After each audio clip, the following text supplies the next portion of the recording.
जो एमआईएम के चाहने वाला एमआईएम छोड़े नहीं है और छोड़ के गए सिर्फ विधायक। आपने बोला कि छोड़े नहीं है, 80,000 से सीधा 40,000 से भी नीचे आ गया एमआईएम। फूलों का माला जरूर याद रखें। सैयद रुकनुद्दीन साहब फिर से अगर एमआईएम में आना चाहते हैं तो क्या उनका स्वागत होगा? जी नहीं। तो एमआईएम 2025 चुनाव के लिए किसे बायसी से अपना रहनुमा देख रहे हैं? देखिए, बायसी विधानसभा ऐसे भी व्यक्ति हैं कि आने के बाद भी जो है वो तो कह रहे हैं कि पैसे लेकर के हमने टिकट ली है। आखिर शाहनवाज, जोकी का शाहनवाज, उससे आखिर करोड़ों रुपया लेकर के टिकट क्यों दिए उसको? टिकट का अगर हकदार थे तो गुलाम सरवर साहब थे, लेकिन 17 खानकाह वाले, खास के मुफ्ती मतीउर रहमान साहब पूरे दल बल साथ के साथ ले चले गए हैदराबाद। जय हिंद दोस्तों, इस वक्त मैं पूर्णिया ज़िला के बायसी प्रखंड में मौजूद हूँ। हमारे साथ AIMIM के ब्लॉक प्रेसिडेंट महफूज आलम साहब मौजूद हैं। इनसे हम क्षेत्र के कई ऐसे मुद्दों पर बात करेंगे जो बेहद ज़रूरी है, और साथ ही 2025 विधानसभा चुनाव को लेकर के भी हम इनसे बात करेंगे। महफूज भाई, बहुत बहुत शुक्रिया आपका वक्त देने के लिए। मैं सबूत चाहता हूँ कि सबूत दिखाइए हमको, कौन किसने पैसा लिया। पैसा तो अंधेरे घर में दिया जाता है ना, सबूत दिखाइए। लेकिन मैं सबूत के साथ कह रहा हूँ कि रुकनुद्दीन साहब को बैरिस्टर असदुद्दीन अवैसी साहब ने 50 लाख का चेक काट के दिया था। जब रुकनुद्दीन साहब यहाँ से जीत करके हैदराबाद में उसको खैर मकदम करने के लिए गए थे, असद साहब उनको गले से लगाए थे, फूलों का रास्ता बना दिए थे, ऐसा खाना खिलाए थे, हाँ ऐसा खाना खिलाए थे कि शायद वो जब तक उसका ज़िंदगी रहेंगे, हमारे प्रेजेंट विधायक रुकनुद्दीन साहब को जब तक ज़िंदगी रहेंगे तब तक वो बिरयानी ज़रूर इसको याद रहेंगे। हमारे पास आए, आपका चैनल का मैं बहुत बहुत शुक्रिया अदा करता हूँ। महफूज भाई, AIMIM के ज़िला अध्यक्ष नदीम साहब हमारे बीच अभी नहीं है। जब बात हुई तो बताया कि हम जो है सिलीगुड़ी जा रहे हैं, लेकिन आपने हमें वक्त दिया, इसके लिए तहे दिल से आपका शुक्रिया है। हमारा तो कई सवाल आपसे है। सबसे पहला सवाल ये है कि आप किसी चैनल वालों को मौजूदा विधायक के बारे में, जो आप ही की पार्टी से जीत करके विधानसभा पहुंचे थे लेकिन कुछ महीनों बाद वो RJD ज्वाइन कर ली, क्या वजह, क्या माजरा था जो ऐसी बातें आपने कही? देखिए, बात यह है, मैंने दो भाई का जो है, दो भाई, एक शाहनवाज है, गुलाम सरवर साहब। टिकट का अगर हकदार थे तो गुलाम सरवर साहब थे, लेकिन 17 खानकाह वाले, खास के मुफ्ती मतीउर रहमान साहब पूरे दल बल साथ के साथ ले चले गए हैदराबाद। वहाँ जाके सिफारिश करने लगे मुफ्ती मतीउर रहमान साहब पिछला कि सैयद रुकनुद्दीन साहब को टिकट दिया जाए, और वो उसका अगर उसको टिकट देंगे तो सीट वैसे निकलेंगे। लेकिन वैसी के जनताओं का कहना यह था कि कुत्ते के गले में भी अगर टिकट बांधे को जीत जाएगा एमआईएम के प्रत्याशी। 2020 की बात है। लेकिन सैयद रुकनुद्दीन साहब की जो जाकर के हैदराबाद में सिफारिश की, मौलाना लोग अभी चाहिए कि जो सैयद मोइनुद्दीन साहब का सिफारिश करने के लिए गए थे हैदराबाद, यहाँ के जनता को चाहिए कि उससे सवाल किया जाए, उस मौलाना लोगों से। लेकिन ये बात है कि जो व्यक्ति पार्टी का कदर करना नहीं जानते हैं, तो मैं समझता हूँ कि वो लालची है। वो लालच के तहत में आए थे। उन व्यक्ति का ये राजनीतिक समाप्त हो चुके थे, और लगातार 4 बार हारने के बाद उनको कहीं किसी पार्टी, जिस पार्टी से जाते थे वो हारते हुए आ रहे थे। जन अधिकार पार्टी, JDU और निर्दलीय में कांग्रेस से लगातार 4 बार हारे, और उसको जो हार करके वो बस बेचारे का पसीना बिल सूख गया था। लेकिन यह है कि किस्मत का सार थे वो।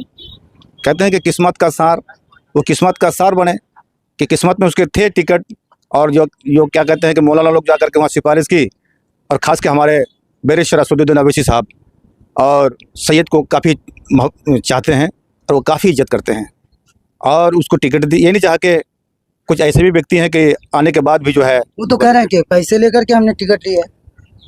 आखिर शाहनवाज, जोकी का शाहनवाज, उससे आखिर करोड़ों रुपया लेकर के टिकट क्यों दिया उसको?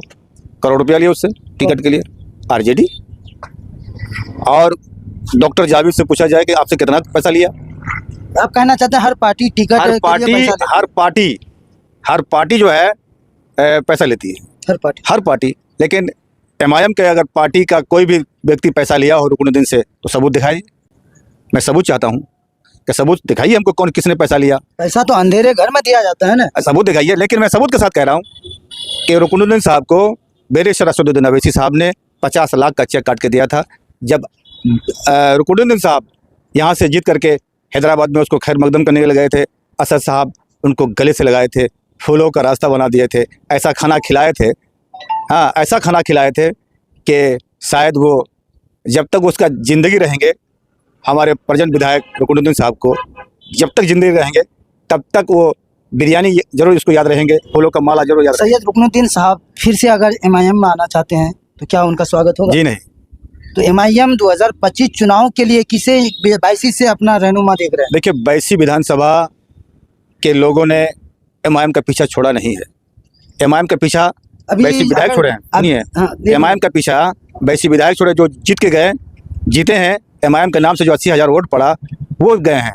जो एमआईएम के चाहने वाला एमआईएम छोड़े नहीं है और छोड़ के गए सिर्फ विधायक। आपने बोला कि छोड़े नहीं है, 80,000 से सीधा 40,000 से भी नीचे आ गया एमआईएम। अच्छा, ये बात सवाल आपने बहुत अच्छी की जी, कि जहाँ 4 विधायक कांग्रेस का वर्करी करता हो, 2 प्रमुख, 36 मुखिया और क्या कहते हैं कि 36 से 40 सरपंच और कम से कम 80 समिति और 400 वार्ड सदस्य और इतना काफिला कांग्रेस के लिए, एक तरफ है हाजी अब्दुल सुभान, सैयद रुकनुद्दीन साहब और निसार अहमद साहब और क्या गुलाम सरवर साहब, ये बैसी के जो अभी शाहनवाज साहब और क्या कहते हैं कि इम्तियाज़ साहब जो अभी प्रमुख है, ऐसे ऐसे व्यक्ति कांग्रेस का वोट मांग रहे थे, कांग्रेस का कैंपेनिंग कर रहे थे। और वही काफिला अगर किशनगंज लोकसभा में जिस तरह के बैसी में हुए, वैसे हर विधानसभा में अनजान नईमी, ARSP और क्या कहते हैं उधर वो लोग जो है कांग्रेस के लिए इतना पैसा दिन रात एक कर दिए। यानी आप कहना चाह रहे हैं जिस तरह बाईसी में महागठबंधन के लोगों ने मेहनत की है, छोटे से बड़े पूरे लोकसभा में मेहनत की, पूरा लोकसभा में और खासकर बैसी में सब दल एक तरफ होकर के सभी उम्मीदवार क्या कहते हैं कि मुखिया, सरपंच, समिति, प्रमुख, वार्ड सदस्य और हारने का मेन कारण क्या है? ये इतना काफिला जो है एक तरफ यानी कि कैंपेनिंग किया कांग्रेस का, तो 80,000 वोट लेके आए। और एमआईएम का चाहने वाला जो एमआईएम को चाहते हैं, दिल से चाहते हैं, वो एमआईएम के वर्कर हो, एमआईएम के वोटर हो, तो 40,000 वोट लेके आए। लेकिन उसका प्लस किया जाए, उसके आधार से उतना वर्करों का उसका आधार से देखा जाए तो एमआईएम वो लोग से आगे है। 2025 में विधानसभा चुनाव है, कैसे बाईसी जीतिएगा? 40,000 से भी ज्यादा वोटों का फासला है। देखिए, और आप कह रहे कि एक बच्चा उनके लिए काम कर रहा है। अभी सौतन का लड़ाई शुरू होने वाला है। क्या कहना चाहते हैं? ये है कि जिसके ऊपर सौतन चढ़ाया है अब वो सौतनों का फुट होगा, वो भी लड़ेंगे। पूर्व विधायक जी और मौजूदा विधायक के दरमियान कुछ होने वाला 25 में टिकट की लड़ाई शुरू होने वाले हैं कुछ ही दिनों में। अगर हाजी अब्दुल सुभान को टिकट नहीं मिलेंगे आरजेडी का तो लड़ेंगे, बैठ जाएंगे, नहीं लड़ेंगे। वो लड़ेंगे, वो लड़ने के लिए जो यानी कि लड़ेंगे, वो कोई जरूरी है कि लड़ेंगे भाई, सियासत में है वो 3 से लड़ेंगे। और अगर रुकनुद्दीन साहब को टिकट मिलेगा आरजेडी का, तो आरजेडी का वोट 30,000 है। आरजेडी का बैसी विधानसभा में 30,000 वोट है और एमआईएम का 40,000 वोट है। जिस प्रत्याशी को देगा टिकट एमआईएम, और एमआईएम के हर ये वर्कर, एमआईएम के हर एक वोटर दिल से काम करते हैं और बहुत अच्छे से काम करते हैं। जब निसार अहमद लड़ेगा उधर, निसार अहमद अगर एमआईएम में आ जाए तो देखिए, लोग तो कहने कि वो आने वाले हैं। देखिए, निसार अहमद साहब को हम लोग बोले थे, कब बोले थे? इलेक्शन पीरियड में कि आइए लोकसभा इलेक्शन में कि आइए हमारे पार्टी में काम कीजिए। ठीक है, काम की दिलो जान से टिकट देंगे आपको।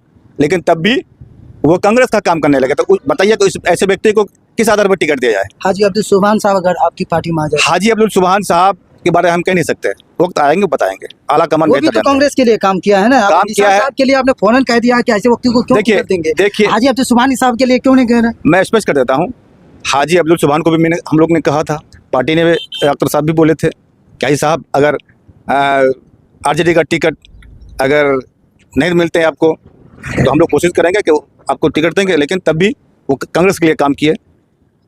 ना जाने हम लोग को कांग्रेस से कितना मोहब्बत है, लेकिन मोहब्बत है, होना चाहिए हर पार्टी से। जो हर पार्टी का जो वर्कर हो या कैंडिडेट हो, महागठबंधन के लिए वर्कर हो, तो उससे काम होना चाहिए। लेकिन मैं ऐसे लोगों से पूछना चाहता हूं कि हमारे सीमांचल में जो बदहाली है, भारत का सबसे ज़्यादा कमज़ोर राज्य बिहार है। बिहार का कमज़ोर इलाका सीमांचल है। सीमांचल में कनकई, परवान, महानंदा में 50-50 किलोमीटर की दूरी में पुल है। और मैं नीतीश कुमार से भी कहना चाहता हूँ, नीतीश कुमार जी, आपने पटना को दुल्हन की तरह सजाया है कि आप सीमांचल के, क्या जनता ने आपको वोट दे करके पटना में सरकार नहीं बनाई? तो कहने कि सीमांचल में हमें जो है जिताया ही नहीं है, आप देख लीजिए। तो यहाँ के जनता फिर ज़्यादा पढ़े लिखे हैं या फिर अनपढ़ है?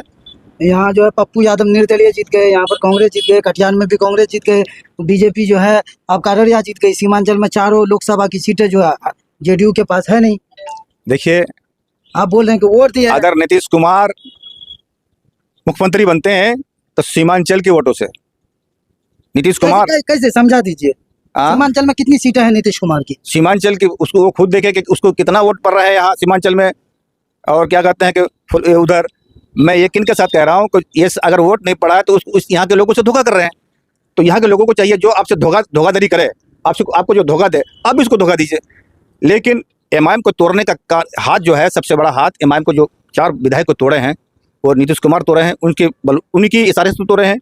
और नीतीश कुमार के इशारे पर तोड़े आप कह रहे हैं? हाँ हाँ, नीतीश कुमार अगर तोड़ना ही था तो नीतीश कुमार अपनी पार्टी में लेके आते। नहीं नहीं नहीं, उनको बड़ी पार्टी बनानी थी आरजेडी का। नीतीश कुमार ने कहा कि तेजस्वी यादव से कि जैसे भी हो, जैसे हो, पैसे से हो, जैसे हो, सीमांचल में मुस्लिम लीडरशिप बढ़ रहा है। 2005 में एमआईएम एक भी सीट नहीं लेके नहीं आए, 15 में एक भी सीट लेके नहीं आए। और उपचुनाव जो कमरुल होदा जीते हैं किशनगंज, अच्छा खासा वोट से जीते थे। और उनके बाद 2020 में एमआईएम का लगा इतना 5 सीट आ जाना, एक किशनगंज 6 सीट आना, जो वो लोग नीतीश कुमार का आरजेडी के जो अध्यक्ष जिसका नाम है तेजस्वी यादव का आंखों का नींद उड़ चुके थे। अगर इसको अभी नहीं तोड़ते हैं, अगर मुस्लिम लीडरशिप अगर खड़ा हो जाता है यहाँ पे, तो 2025 में उसको मजबूरन में जो है गठबंधन में लेना पड़ेगा, नहीं तो ये बिल्कुल हम लोग को कमजोर कर देंगे। चलिए ठीक है। 2025 में एमआईएम के पास 22 विधानसभा से कौन कौन कैंडिडेट है? देखिए, अभी जो मौजूद है आपकी पार्टी में, जो आएंगे जाएंगे वो उनकी बात नहीं, जो अभी आपके लिए काम कर रहा हो और आपके लिए अभी वो चर्चाओं का विषय, वो चर्चाओं में रहता हो। देखिए, 22 विधानसभा मैंने जो प्रत्याशी बनेंगे, 2 ही मुख्य चेहरा है, 2 चेहरा है। कौन कौन है? जैसे नदीम साहब है और राशिद करजई है। इसलिए कि बहुत लोग अभी फड़फड़ा रहे हैं आने के लिए। निसार अहमद फड़फड़ा रहे हैं, एक इधर से पुरवैया फड़फड़ा रहे हैं। कौन इधर? पुरवैया नाम है, मैं नाम नहीं लेना चाहता हूँ। इशारा कैसे समझ? समझ लीजिए, इशारे को अगर समझो तो राज को राज। आपकी पार्टी में पहले थे पुरवैया? मैं सुनिए तो, और भी लोग आना चाहते हैं। तो मैं उम्मीद करता हूँ आला कमान से, अगर टिकट का फैसला करें तो वर्करों के बीच में करें। मुझे उम्मीद है कि वर्करों को देंगे, चाहे 5 बार हारना क्यों ना पड़े, 10 बार क्यों ना हारना पड़े। हारना मंजूर है, लेकिन ऐसे भगोड़े को, ऐसे धोखेबाजों को, जिसने सियासत खत्म हो गया हो, उसका राजनीतिक समाप्त हो गया हो, ऐसे व्यक्ति को टिकट दे करके फिर भाग जाना, पार्टी को धोखा देना, इससे अच्छा कि 1000 बार हारे, लेकिन ऐसे व्यक्ति को टिकट ना दे जो टिकट के बलबूते जीत के जो है पार्टी को धोखा देकर भाग जाए। मैं आला कमान से उम्मीद रखता हूँ। लास्ट सवाल है, आप लोग 22 को देखते हैं, आपके 22 ही से जो है पूर्णिया जिला अध्यक्ष हैं। पूर्णिया जिला में कहाँ से चुनाव लड़ने वाली है एमआईएम पार्टी? देखिए, सिर्फ पूर्णिया ही नहीं, पूर्णिया जिला की मैं बात कर रहा हूँ। पूर्णिया नहीं, पूरे बिहार लड़ेंगे। वो मालूम है कि बिहार लड़ेंगे, लेकिन आप पूर्णिया जिला से हैं। आपके पूर्णिया जिला में पिछले बार 2 सीटें आई थी 22। इस बार कौन कौन सी सीटों पर? मैं स्पष्ट कर देना चाहता हूँ, मैं एक जिम्मेवार भी व्यक्ति हूँ पार्टी के। 2015 से जुड़ा हूँ। बहुत ने खरीदना चाहा, उनका औकात नहीं रहा हमको खरीदने के लिए। कोई ऐसा व्यक्ति नहीं है तुम खरीद पाएगा। बहुत आदमी का धमकी, आपको तो ऐसे कर देंगे, वैसे कर देंगे, गोली मार देंगे। देखिए, अगर उस व्यक्ति के हाथ में अगर मौत है तो मौत है, अगर उसके हाथ में अगर मौत नहीं है तो लाखों गोली चला दे, मौत नहीं होगी। और तो बात यह है कि 22 विधानसभा सीट जो है वर्करों के बीच में रहेंगे और पूरे बिहार में लड़ेंगे। मुझे उम्मीद है, पार्टी से, आला कमान से मैं उम्मीद रखता हूँ, पूरे बिहार लड़ेंगे। 200 सीट से हो या 100 सीट से हो, लड़ेंगे, पार्टी लड़ेगी। अच्छा, एक और आखिरी सवाल, जैसा कि कटिहार जिला है, वहाँ के जिला अध्यक्ष कौन है एमआईएम के? वहाँ के जिला अध्यक्ष के बारे में हमारे अभी जो है चुना नहीं गया है। आखिर हर जगह आप जिला अध्यक्ष बना दिए, संगठन मजबूत किए, यहाँ से लड़ेंगे वहाँ से लड़ेंगे, आज यहाँ पर बहुत सदस्यता जल्दी लेता है, ये कटिहार लेकिन में सीमांचल में आपका जिला अध्यक्ष का पता नहीं चल रहा। लोग सवाल कर रहे हैं कि अख्तर साहब जो है पार्टी के अध्यक्ष हैं, बिहार प्रेसिडेंट हैं, तो चारों तरफ वो देख सुन कर रहे हैं, लेकिन उसके घर ही में जो है जिला अध्यक्ष नहीं है अभी तक। सुनिए ना, जिला अध्यक्ष जो है कटिहार में भी चुना गया है, लेकिन हमें इसकी जानकारी नहीं है। अच्छा है? हाँ, इस हमें जानकारी नहीं है। और हर इलाके में जो क्या कहते हैं कि गोपालगंज हो गया, ये छपड़ा, और क्या कहते हैं मुंगेर में चला गया, ये क्या कहते हैं कि ये उधर हर जगह है, बनाया लेकिन कटिहार के बारे में लोगों का ये कटिहार के अब मेरे जहन में नहीं है किसको बनाया है, उसका खबर मिलते ही आपको दे दिया जाएगा। तो ये थे हमारे साथ AIMIM के ब्लॉक प्रेसिडेंट 22वीं विधानसभा के महफूज आलम साहब, जो अपनी अच्छी अच्छी बातों से आपको मुतमईन कर रहे थे। और इनकी बातों में काफ़ी हद तक सच्चाई भी है कि जो लोग लोकसभा चुनाव में MIM के लिए काम न किया हो और MIM को हराने के लिए मजबूती से दूसरी पार्टी का वोट मांगा हो, अगर 25 में वो विधानसभा में MIM के टिकट पर चुनाव लड़ना चाहते हैं तो ये नागवारा है, इसे पसंद नहीं करेंगे यहाँ के कार्यकर्ता MIM के। इसलिए पार्टी के आला कमान से गुजारिश है कि वर्करों के बीच ही किसी अच्छे शख्स को टिकट दी जाए 22वीं विधानसभा से, जो आपके लिए शुरू से आखिर तक काम करते आए हो।